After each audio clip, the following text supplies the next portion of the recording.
Sankirtan ki jai, Gaur Premanande. Om Ajnana Tinirandasya Jnananjana Salakaya Chakshurmilitam Yena Tasmai Shri Gurave Namaha. Ajanulam Bhujo Kanakavadato Sankirtanaika Pitaro Kamalaya Tasho Vishwambaro Dvijabaro Yugadhanma Palo Vande Jagat Priyakaro Karunabhakaro Vande Shri Krishna Chaitanya Nityananda Sahorito Gurudari Pushpavanto Chitro Sandotamamado Vandeham Shri Ramakrishna Abhaya Charanakaho Sugaro Paramanando Sundaro Subhapriyo He Krishna Karuna Sindhu Dinabandhu Jagatpate Gopesha Gopika Kanta Radhakanta Namaste Tapta Kanchan Gaurangi Radhe Vrindavaneshwari Krishavanu Sute Devi Pranamami Haripriye Shri Guru Vaishnava Guru Parampara ki jai. Antara Srimad Bhagavatam ki jai. Shri Raji Gopal ki jai. Oh Bhaktivinoda ki jai. Oh Premanand. So continuing our discussion from the 23rd chapter of the 10th canto, wherein Krishna blesses the wives of Brahmins, Vijay Patni. So we heard that now we're coming to what this is all about. So many of things have transpired, as we've heard. The cowards left early, they forgot or didn't bring their lunch, or another arrangement was made by Krishna that he deviated from a plan for bringing the lunch, so they've gone a long distance at that, and no lunch, heat of the summer, to the Shokvan, a Sabvan, near in the Braj, outer region, but near the city of Mathura, along the banks of the Jamuna, the virtues of the trees, speaking of the Shok trees there, they're giving shade. That was his example. Here we are in the sun, heat. It's the summertime, very hot time of year. And the trees are giving us shade without us asking them, standing here, so forth. He glorified the trees. And of course, he was glorifying the trees in a number of ways, one of which, of course, is that they're special trees. They're born in Vrindavan, but aside from that, their magnanimity is extraordinary. And certainly the implication was that humans should be that much more magnanimous. What to speak of, the hidden implication there in the early text is Brahmins who are learned in the upper crust, if you will, of the varnashram system, religious people. And so as we proceed, of course, when the hunger comes, we always ask about it. Krishna sends them to those Brahmins, only to find out that they're not very magnanimous at all. They didn't give them a morsel, they didn't even acknowledge their presence practically. They ignored them. And so this was quite a rude awakening for the cowherd boys, who very innocently went, expecting that Krishna sent them there. Well, Ram sent them there on Krishna's behalf, as they presented, and they received nothing from Brahmanas. And although they knew the time of the sacrifice to ask, and they also knew the Vedic injunction that who is qualified to beg when it comes to food. So we heard that Brahmins are qualified to beg in this society. Vaishnavas are qualified to beg on the pretext of receiving some food for their sustenance, so that they can have time to share with the householders some harikatha, some important spiritual insights and so forth. But these are just cowherds. What's their position for begging? Because they knew, as I say, the Vedic injunction, that with regard to hunger, begging food, I should say, who is qualified? Who has the adhikar? The Vedic statement is, who's ever hungry? Who's ever hungry has the right to beg for food. So apparently the Brahmins didn't even know this. The cowherd boys could intuit, understand their mentality, their disposition. They said, may God help you. And of course, as we'll see, with the help of the further later on of their own wives, he did help them, right? That they'll be converted. But in the meantime, they had gone to beg and had the doors closed in their face, the cowherd boys, after they had prostrated themselves in the midst of their sankirtan in complete ecstasy, compared to the stiff, ritualistic disposition of the Brahmins, all rule-based, and it turned out they didn't even know the rules as well as the cowherd boys. They were love-based, right? Brahmins could not recognize them. They went back to Krishna. So now we come to Krishna's response. What does he say to her? He says, Tad upakarnya bhagwan prahasya jagadishwara vyajahara punar gopan darshayan lokikim gatin. So Tat upakarnya bhagwan, Sukadev says, Bhagwan, upon hearing what happened, he who is Jagadishwar, also controller of the universe, he's describing Krishna with some powerful adjectives to underscore his Aishwarya, right, his actual position as the personality of God, Bhagavan Jagadishwar. What did he do? Prahasya. He laughed. He only laughed. And then he addressed the boys. Yajahara Puna Gopan. My dear friends. Darshayan Lokikim Gatim. He said that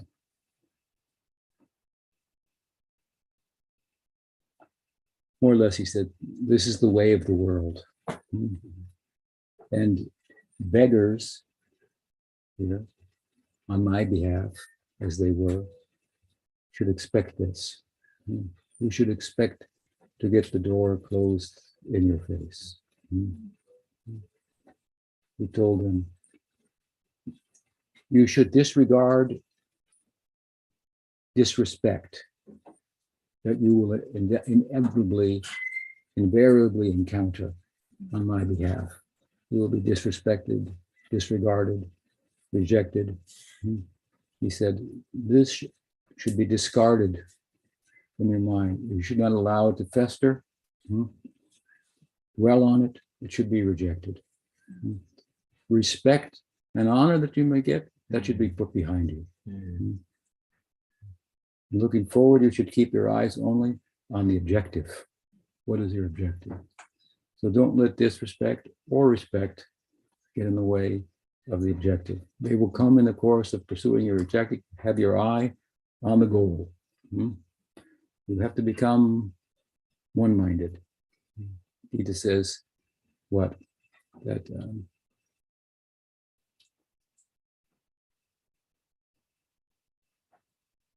Bahu shakahinantascha. One whose intelligence, his mind is many branched, going in many directions, pulled by the internet here, there, and everywhere, whatever may be the case, right? Vyavasayatmika buddhi ekeha purunanda bahushaka hinantascha samadhuna vidhiyate. Samadhuna, you will not get samadhi if your mind is splayed out in so many directions. Vyavasayatmika buddhi, your intelligence, buddhi, must be have one goal and fixed on that, one-mindedness. Vishnu Chakravarti Thakur defines this one-mindedness of objective. How does he define it? In his commentary on the Gita, he says, Yasya prasada bhagavat prasado. Simple. Yasya prasada nagati kutopi. Jayam stuvam tasya yasastri samyam. Vande gurosi charanadavindam. This is the form in which Krishna has come to us more than any other form. You could say, Krishna has come to us more in the form of the Guru than the deity. We said, yeah, that's Krishna's instruction. Because why do we bow down to the deity? Zach? Because the Vaishnava Guru told us, this is God. You wouldn't have known. And this is how you sort of a namaskar, right? Dandavat pranam. So in this form, in a tailored way, if you will, Krishna has come to us. And so our attention should be focused there. If he's pleased, then Krishna is pleased. This is the how to tell the temperature, right? Am I pleasing Krishna? Simple solution. Am I pleasing my guru? Which shouldn't be hard to find out if we're interested. So Krishna is instructing them like this. It's a very good instruction for all devotees who have to endure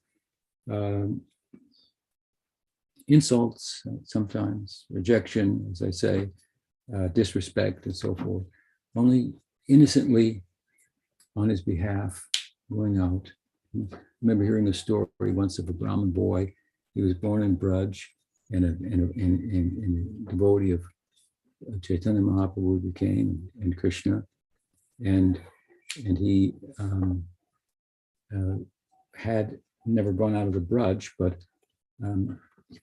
for book distribution, he went, maybe it was to Delhi, something like that.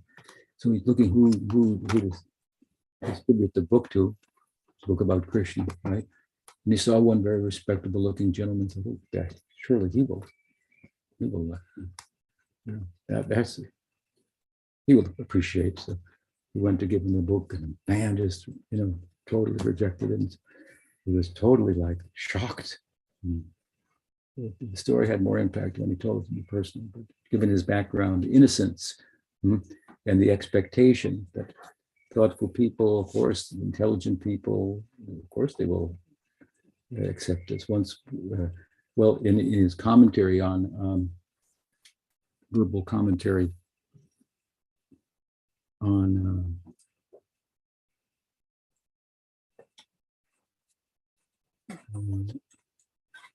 it was the first verse of Bhagavatam. What was the verse? Anyway, this is for intelligent people. Some verse of Bhagavatam.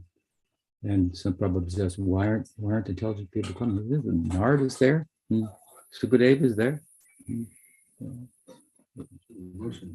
So many intelligent people. So it's for it, but at the same time,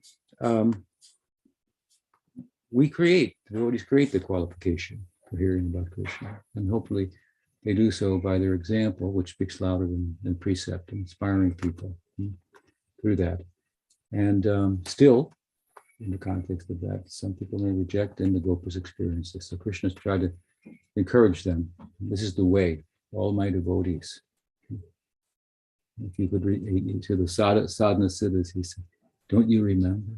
You don't, but I was there when you were there in the world trying to come to me, and the doors were slammed into your face. People rejected you. You went hungry that night on my behalf. I was there. I saw your tears for me. All this just endeared me to me that much more. And I've been looking, as he said to Gopakumar, looking down the path. I'm coming down this path every day for yugas and yugas in worldly time. When will that Gopakumar, that Sarupya, appear on the path? And here you've come, finally. And Krishna weeping, showering with his tears, you've come. I was there. All of the difficulties that you encountered. So this is the kind of message that Krishna is sending to us, to the cowherds. He chuckled. He said more or less, he said, the loser here is not he or she who begs on my behalf, but he or she who does not give. Who has done the begging has gained, right? By doing my bidding, whether they will take or not. Jivas have some independence, enough rope to hang themselves. So they are the losers. Of course, as we saw, despite the fact that the cowards were rejected, the cowards nonetheless gave kind of an indirect blessing to these brahmanas, and that will come, as we said, to bear fruit. So they lost in the short term, but they'll also gain by that association, even though they rejected the association. Reminds me of a story told by Pramod Puri Maharaj, if I can recall it. The man the devotee was going and begging and door to door, and he came to one door and he begged. And the man had just been in a big fight with his wife and said, what are you doing here? And threw ashes from the fire at him for the offering. Get out of here. And ashes come on his face. And so very rude, like the cowards were dealt with here. But he collected the ashes anyway, and he took them back to the temple, and then mixed a little water with the ashes, and then with that he polished the deity's brass and silver on the altar till it shined as bright as his own face and eyes would be in the service of Krishna, right? And then in his circuit, after some time, he came back to the house, and then he realized, just as he knocked on the door, this is that man who threw ashes. So he's about to turn away, and the man opened the door and saw him and said, I've been looking for you for so long. If you would ever come back, that I could apologize.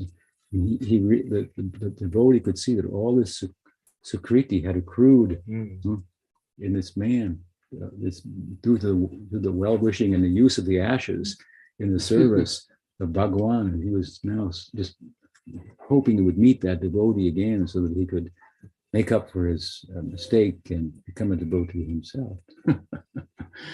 So we can't always tell what the outcome is, right? Sadhana, ours is not the reason why, but to do or die, something like that. You must carry on with Krishna's service, whatever may happen. Right? Why of it all and what the net result will be. We have confidence, it will be good. Krishna's laughing here. He takes it lightly. You should take it lightly also, being rejected. Don't let that get the best of you and get in the way of your progress. And I've spent some time in this life in pursuit of the ideal, and many unbelievable things have happened to me. It's some of them, many of them happened to you too. I'm a little older and a little longer at it. Many unbelievable things. I totally couldn't imagine. He would have said that. She would have done that. This would have happened. But we stay the course. So this is how Krishna is instructing them. Take it lightly. And of course, he has a bigger plan in mind. And now he is going to reveal more or less what this is all about to his cow. Why are we out here in this distant place? What about, we still haven't eaten anything. You sent us there and they rejected us and so on. So he says, Mam gna payata patnibhya sa sankarshanam agatam dasyanti kamam anamba snigdamai visita diya. He said, go now to the patnibhya, the patnis, the wives of those Brahmins. Tell them that I have come here with Sankarshan, Balaram. And they will certainly give you food. All the food you want, he says. Why? Because despite the fact that they're in the house there and more or less imprisoned by their husbands and family obligations and so forth, incarcerated there in a non-devotional atmosphere by force of circumstance. Despite that, they're actually with me in my heart because their intelligence is always fixed upon me. Despite the condition they're in, which is most not conducive, obstacles, I have come now, and my plan this is why I'm here. He's going to start to glorify these wives of the Brahmins. He starts by saying, their intelligence is always fixed in me. So we know from the Gita what? Tesham satata yuktanam vajitam priti purvakam dadami buddhi yogam yenamam upayanti te. The first verse of the Bhagavad Gita that I learned. Tesho had such fun chanting it. All the way I chanted it from first San Francisco Rath Yatra I went to back to Los Angeles, New York, where I was staying. Tesham satata yuktanam. Those who are always engaged in loving service to me, connecting with me, satata yuktanam, always satata yuktanam, connected with me, bhajatam, priti, purvakam, in bhajan, and priti, love for me, then dadami, I give buddhi, I give the spiritual intelligence, dadami buddhi yogam, from within the heart, yenamam upayanti te, they can come to me. So this verse, what's happening here is this is the verse of Bhagavad Gita here. It's packed into this verse of the Bhagavatam. He's saying that I have given them this in their heart, the spiritual intelligence, right? Because they are always engaged in loving me, and they're always talking about me, as we heard earlier. They heard about me from Braj flower growers, sellers, and others distributing different items in trade and barter with the city, stories about Krishna. And sometimes in the distance, he played his flute so that they could hear him also, the ladies, they could hear that. So they had fallen in love with him. Of course, it's a long history of their previous lives, of sadhana and so forth, to reach this point, right? Now, in a final stage. They have not seen him yet, except in their heart's eye, their mind's eye, meditating. And even now, having taken birth in Mathura, there are obstacles. So it's an obstacle course, you can be sure. Sadhana is an obstacle course. We should be prepared for that, right? It's not a flower road, right? There are mines planted here and there that can go off. They can't kill you though. They can't stop you. It is a haituki, that is the kind of sadhana that we're engaged in. That verse from Bhagavatam will also be echoed here as we go forward. But here, the Gita, what does it say? Krishna says, well, certainly he's telling them, these ladies, they are satata yuktanam. Tesham satata yuktanam. They are always united with me in their heart of hearts, with their spiritual intelligence. Tesham satata yuktanam bhajatam priti puvakam. They are full of doing bhajan with love for me. And there's nothing that can get in the way of this. You don't have to have money. You don't have to be born in a particular family. You don't have to have any other qualifications or facilities. It's very cheap. You just have to give your heart, which is very expensive. You're everything. You have to give your heart. And they've done that. They've given their heart entirely to me. So their mind intelligence is fixed on me. They have taste for me. They have attraction, attachment for me. They have feeling, bhava for me. Their praying has flowered. Here they've taken birth in the greater Grudge region in Mathura. Tesham satat yuktanam bhajatam kriti pupakam. And I said in the Gita, dadami buddhi yogam tam. I will give them the intelligence how to come to me. Yenamam upayantite, to come to me. So here it's playing out. Here it shows how he does it. He's sending his intelligence how to come to him through his emissaries, the cowherd boys. Go there and extricate them from their situation. Go there at this time. You'll find them there. Their husbands will be over here, preoccupied with the yajna.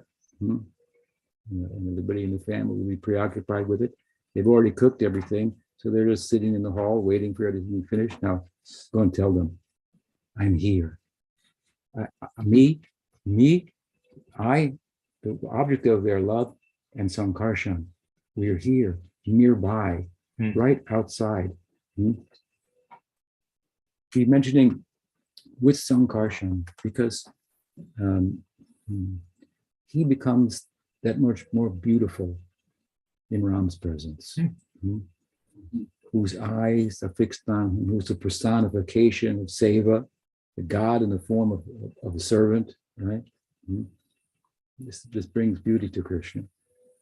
Just like we have Ram and Krishna here on the altar. He said, just like Yauji and I are here, right out, just in the Ashokvan nearby. And so he's giving them the intelligence, the guidance now. He's sending his emissaries. He's sending some cowherd boys in Sakirasa to bring these Madhurya bhaktas to him. It's possible. When I once read Prabhupada's famous poem that he wrote on the Jaladuta, he wrote two poems, but one of them, he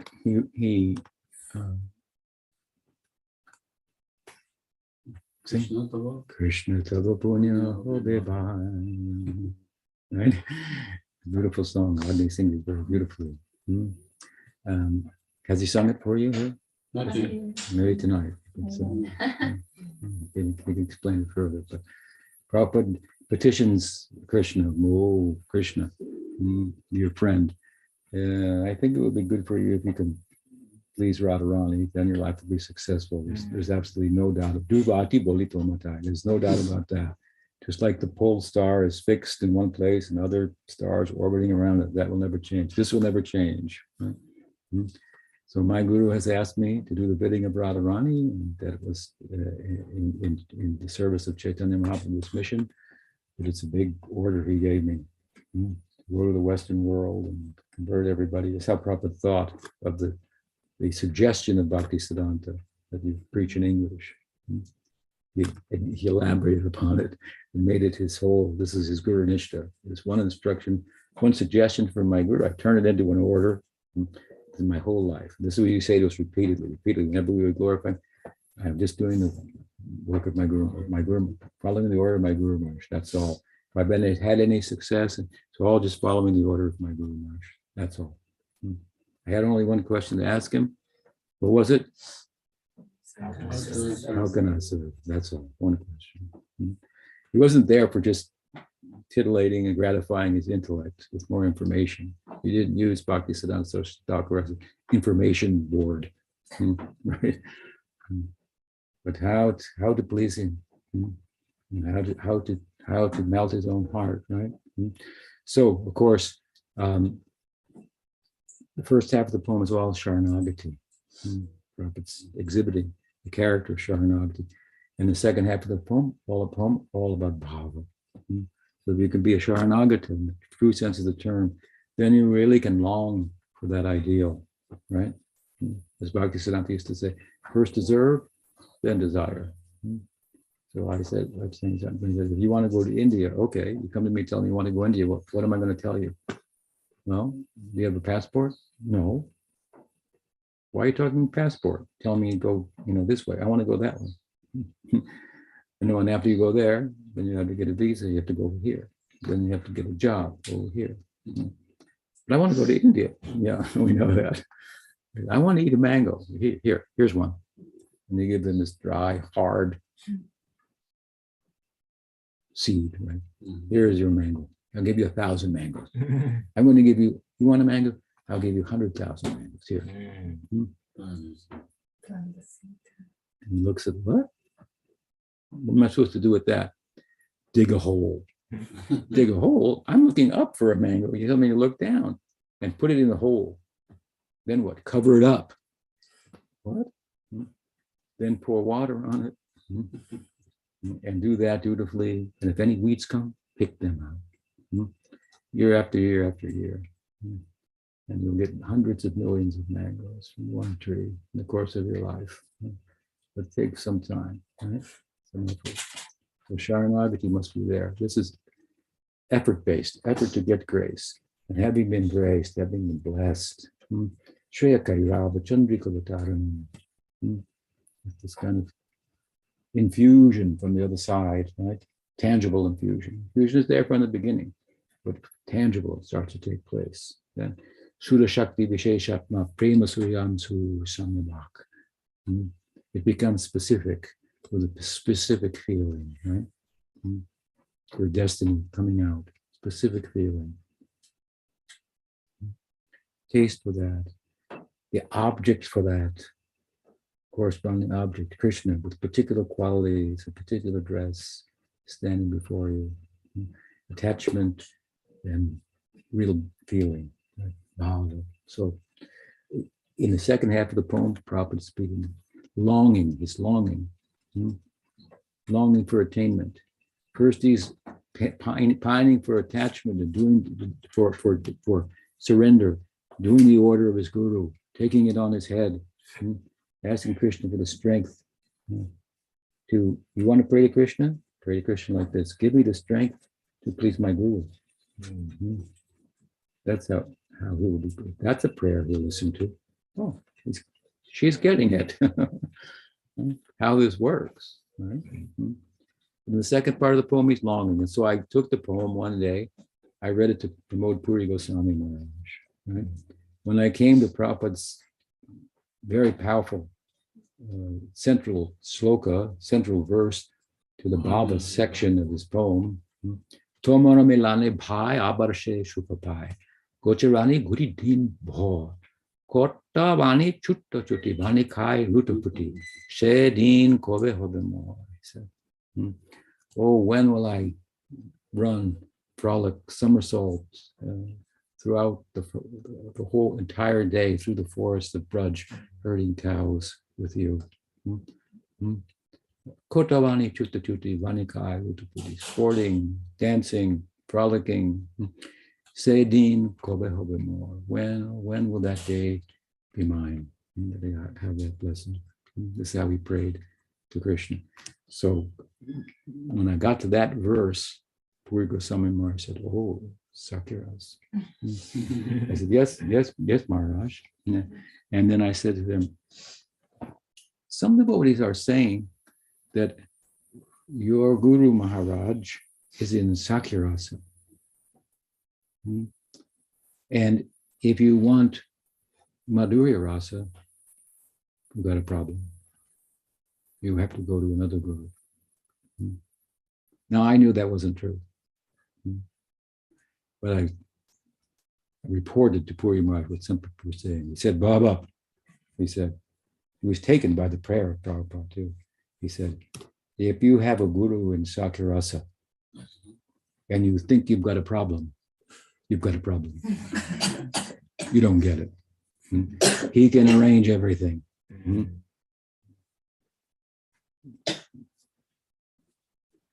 So here we find the proof of that. Krishna sent these sakas.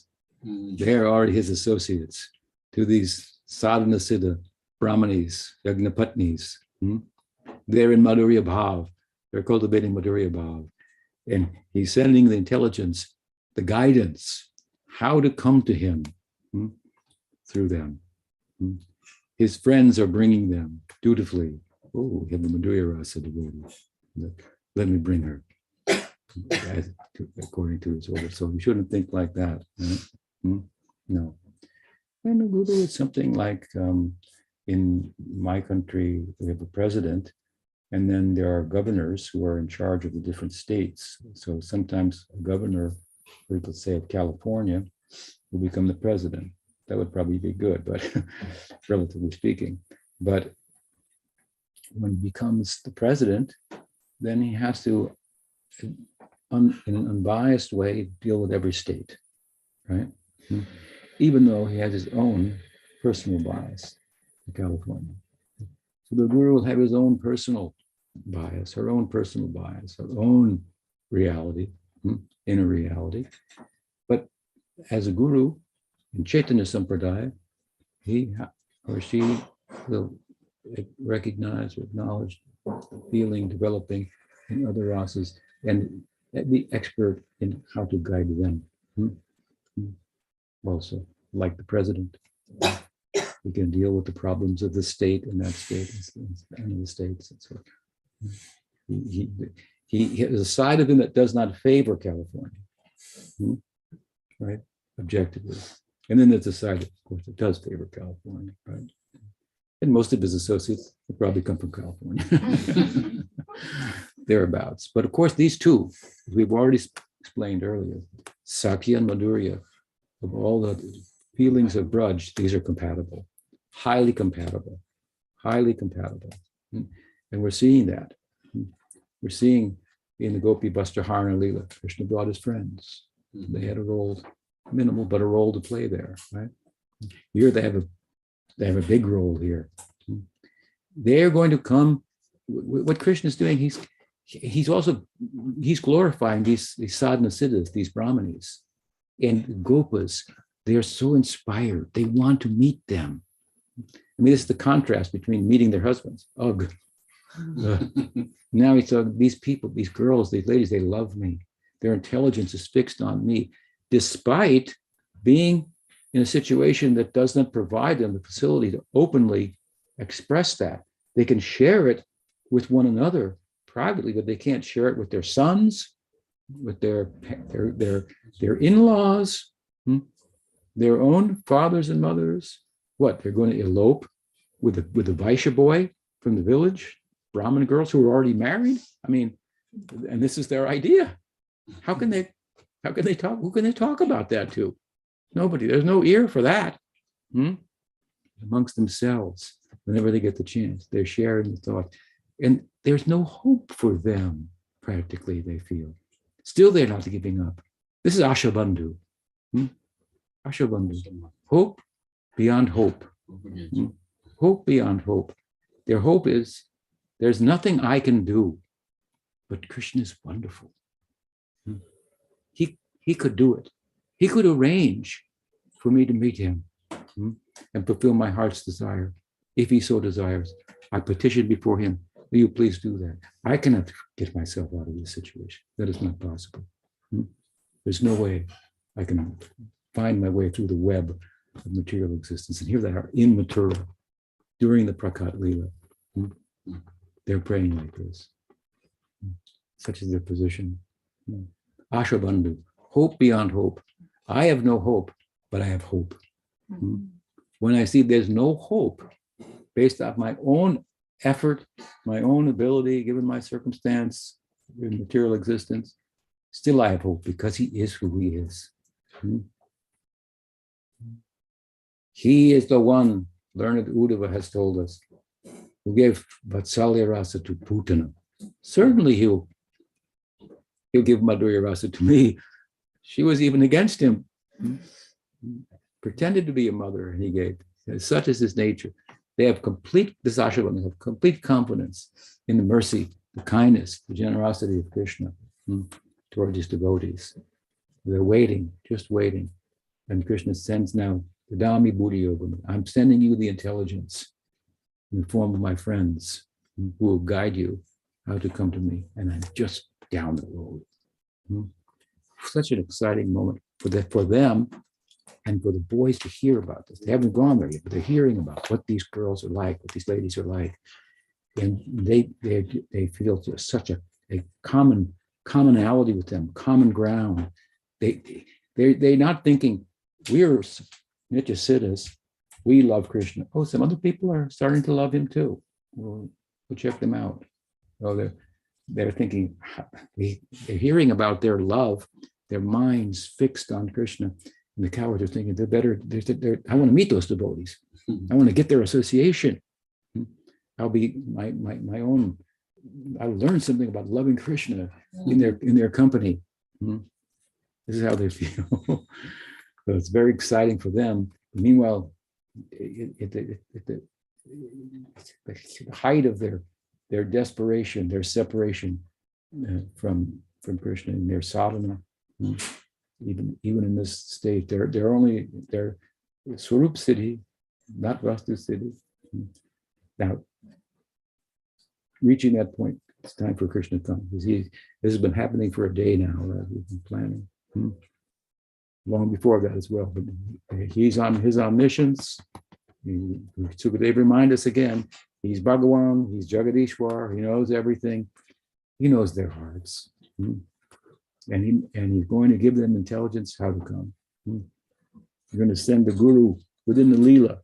And what's the guru going to do? Kat vatha patni shalayam dristvasina swalankritaha atvarija satir gopa prashrita idam abruvam. The cowherd boys, this is their guru now. They're going to give them the holy name. They're already chanting, but they need to hear it from the guru. The cowherd boys went to the house where the Brahmins' wives were staying. There the boys saw those, they're described here, what? Not what Dvija Shatir Gopa. The Gopas saw these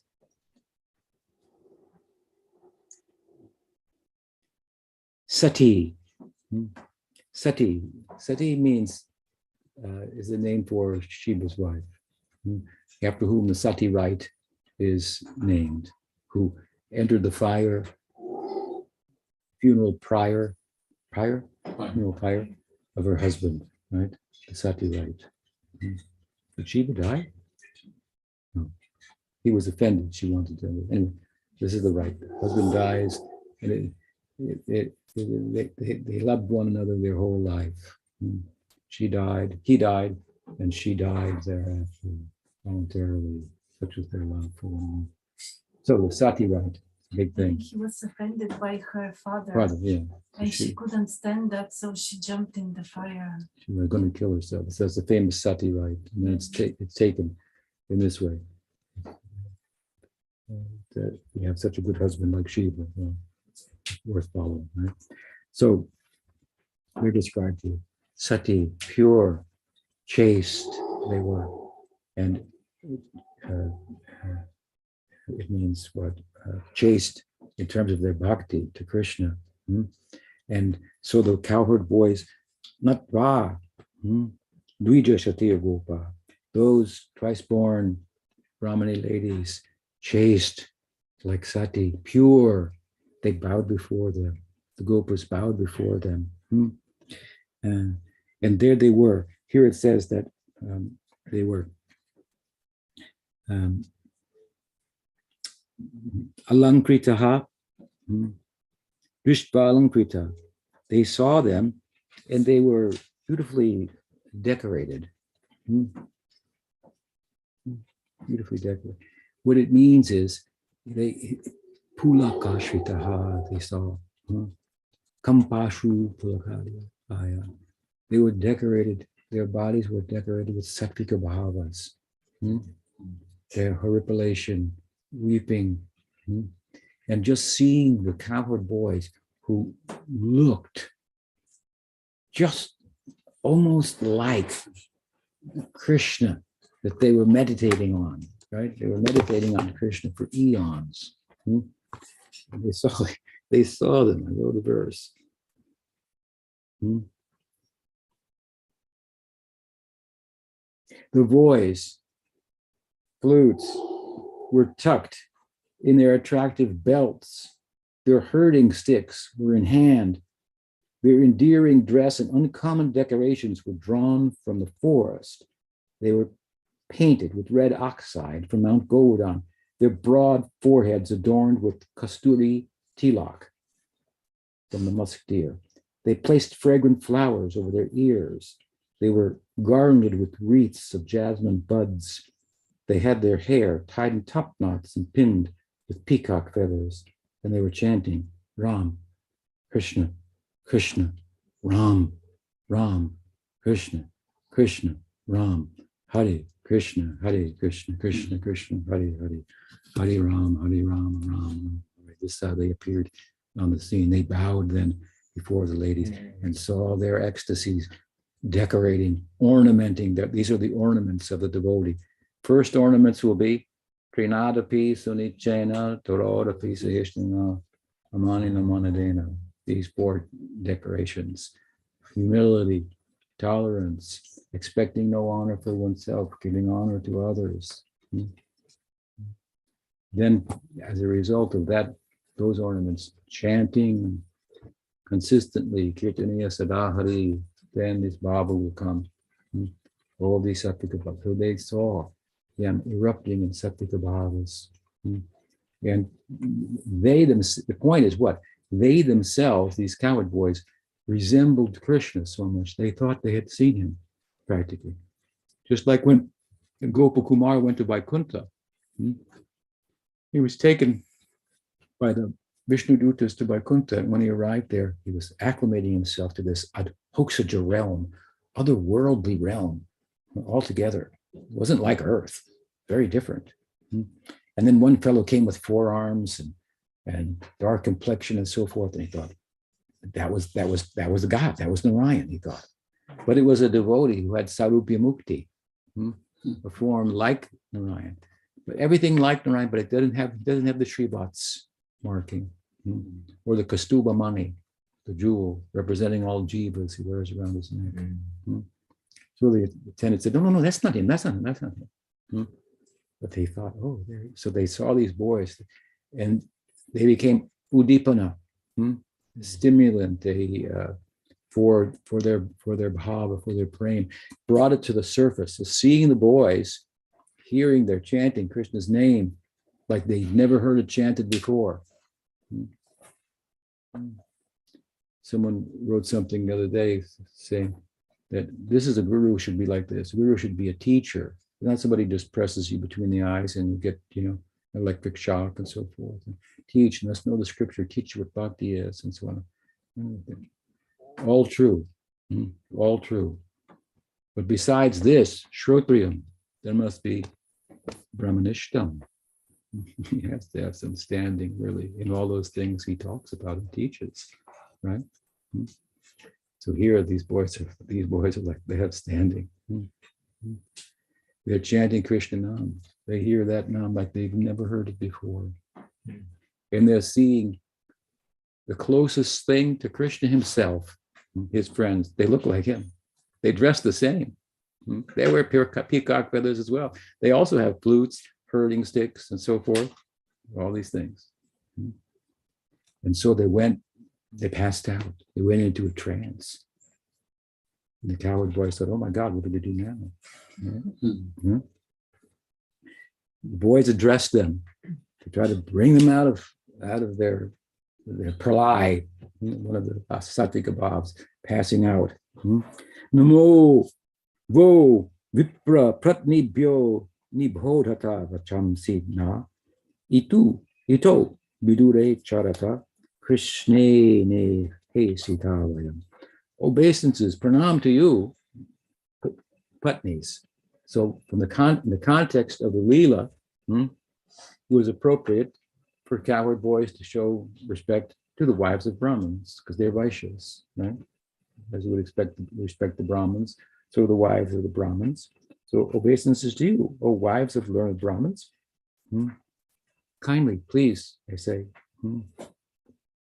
Nibodhata vachamsi. Now, please hear our message to you. Ito vidure charata, he said. We have been sent here by Krishna, who is passing by not far from here. So they're hearing now this. I already said it earlier, but now they're hearing this message. They've mentioned Krishna's name. They've sung his name. They're trying to bring, they've got ladies have gone into a trance. They're trying to bring him back out. We've come here sent by Krishna, bringing a message. He's just nearby. So Gash Charayan Sagopalai. He's herding cows, right? In this vicinity. Saramo Duram Agataha. He's with other cowherd boys like us, lots of them. And also along with Ram. And please, now they're going to urge him a little further. What? Bubukshi tasya tasyanam sagunasya prajiyatam.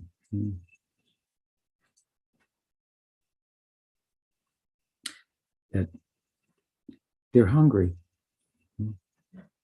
So they said, now this is going to bring them to external consciousness. There's service to do. I have a chance to render service. They're hungry.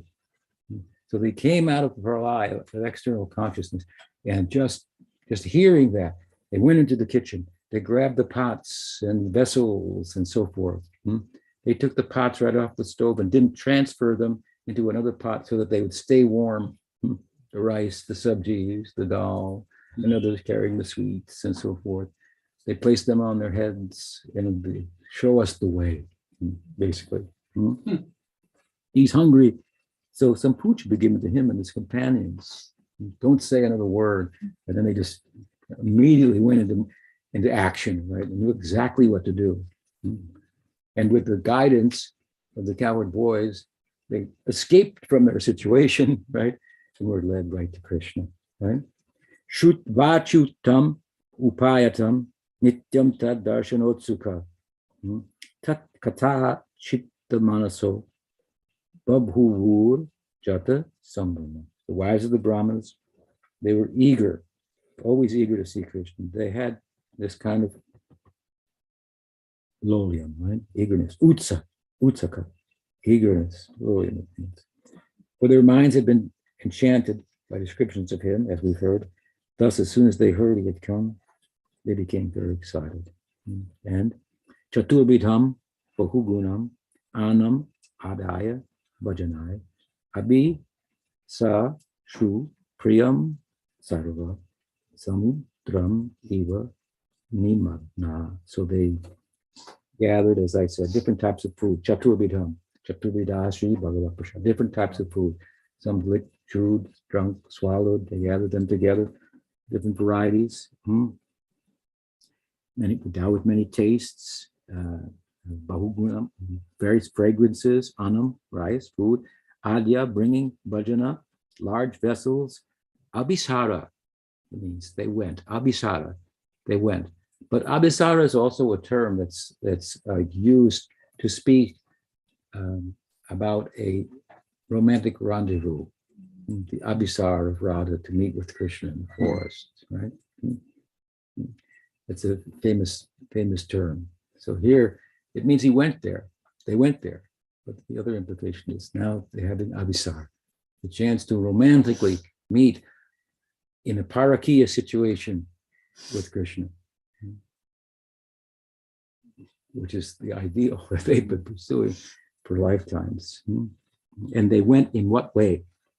What an analogy is given to describe how they went. Samudram iva nimagna.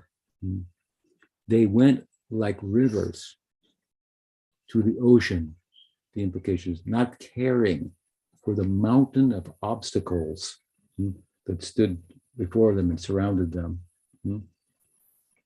They were oblivious to them. Their bhakti was ahoituki and apratihata. Ahoituki means they had no other concern, no other motivation. And apratihata, as a result, nothing could stop it. If anything got in the way, it only caused it to increase. At this point, anything that would get in the way would only assist them on the journey. They would go that much faster, leap that much higher, whatever it would take.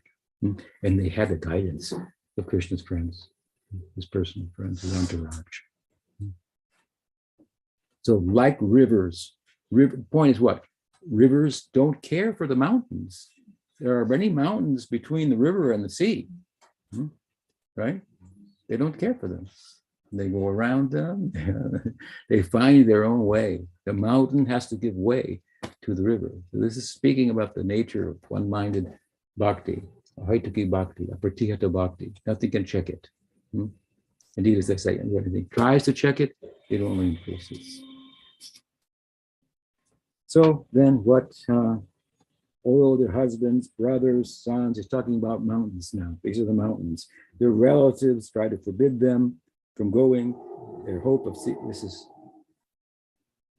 whenever it came out, or to whatever extent that they were preoccupied with this, they would always get chastised, right? If it was expressed at all. But their hope of seeing Krishna cultivated by extensive hearing of his transcendental qualities won out. So by hearing about Krishna, then you will chant about Krishna. What you hear about, that you will repeat. If you hear it and you repeat it, you will think about it. It will be on your mind. The mind is in between the mouth and the ear, right there.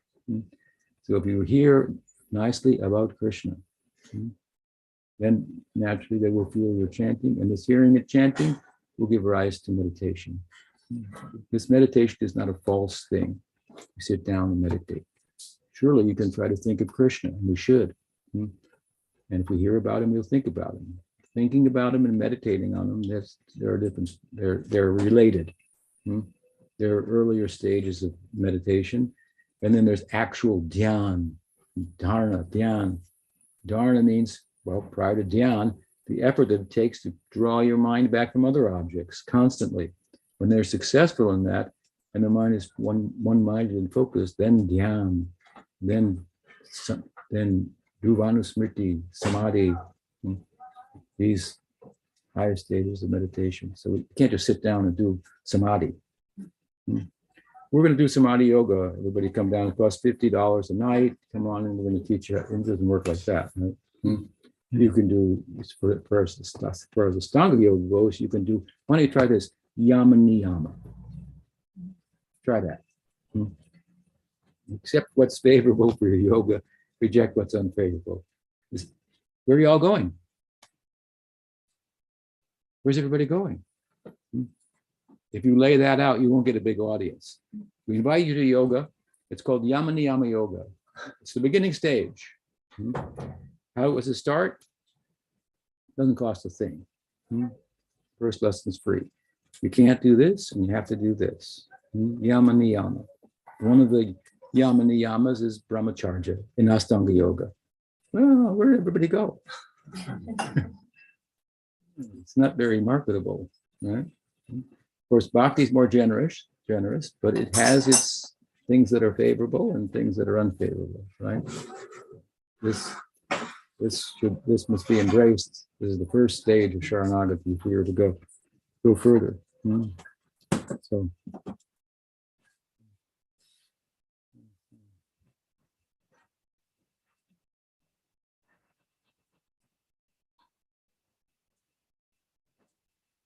So anyway, they were very qualified and one-minded, and they did extensive hearing.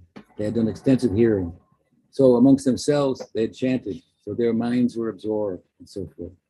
Now the coward boys are bringing them, helping them, right? And so along the river Jamuna, within Ashok Ban it is, there, where there were buds now, just buds flowering on the Ashok trees in the summer. What happened? Jamuna Pabane Shokha. In the forest of Ashok trees, along the banks of the Jamuna, all of their shokha disappeared. Shokha means distress, misery. All of their distress went away. It's a play on words, mentioning Ashok. They were in the Ashok Ban, the subforest of Ashok trees, and all of their misery went away, because in the midst of these beautiful trees and their flowers, which Krishna has glorified to start this whole section, what happened? Nava, Palava, Mandite. Well, first, what? Bhagavati Uttama Shloke, Dirga Shruta, Vitashaya. Now their hope, although others had gotten in the way like the mountains, they say, their hope of seeing Uttama Shloka, this point is that he who is sung about in beautiful poetry, Uttama Shloka, you have to hear that poetry. That's what we're doing here. Hearing Srimad Bhagavatam, hearing this poetry. That hearing won out. And despite the opposition, they went and they arrived in the Shokvan along the Jamuna Pabane, along a garden along the river. Ashok Navapala, the buds in the Ashok trees were blossoming. Nandite, decorating them. Vicharantam, Vitam, Gopai, and there, surrounded by gopas, millions of gopas, just a sea of them.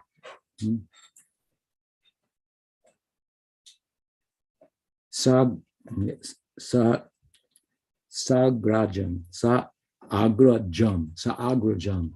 So it's particularly mentioned.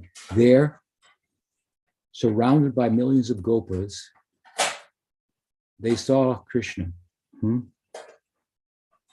Sa agrajam. Agra means before. Ja means birth. Agraja, sa. Sa means with. With, he was born before him. It means with Balaram. They saw him with Balaram. So Balaram is distinguished in the verse from all the other cowherd boys at the same time.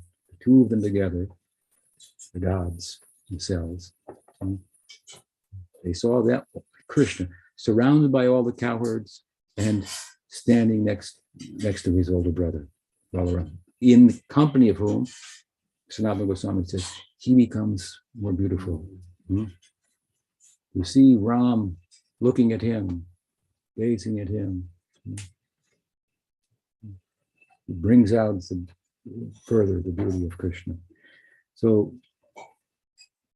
this is the end of this section with one more verse, but it's a big verse. Now, this verse, so I've got my own rendering of it, if you will, that I would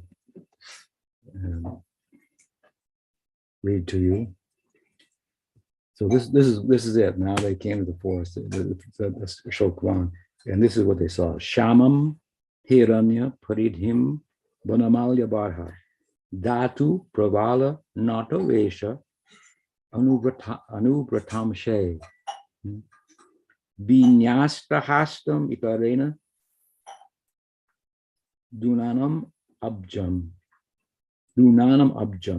Karno Tapala Laktak Karno Tapalaka Kapola Mukabjahasam. Hisham, they saw him in this setting we just described, right? Millions of cowherd boys standing next to Ram and Shokvan along the bank of the Jamuna. They arrived there. His sham colored body was wrapped in a golden garment, reminiscent of dawn's early light, which dissipated the dark night of the Brahman's separation. His form radiated a romantic effulgence that captured the Yagnapatis within its embrace and aroused their amorous sentiments. He was dressed like an artist from a drama set to music. Shoots of different colored fresh grass and flower buds adorned his body, and it appeared as if the goddess of all flowering plants surrounded him and were further beautified by him. Natural mineral dyes were painted in different patterns on his limbs and face. He was garlanded with forest flowers from head to toe, and his hair, tied in a top knot, was pinned with a plume of a peacock. He rested his left hand affectionately on the shoulder of Subal Saka, and in his right hand, he playfully twirled a fragrant lotus flower, indicating that his heart was spinning in response to the bhakti of the Brahmanis. Smiling broadly, his face, framed with locks of curling jet black hair, danced playfully on his cheeks, contrasting the white water lilies placed over his ears. Bhagavan Shri Krishna, Gopal Krishna, Ki Jai. This is a famous verse of Bhagavatam. It's connected with two other verses that some devotees like to think are the three verses of the Bhagavatam that most perfectly describe Krishna. This would be the second of three.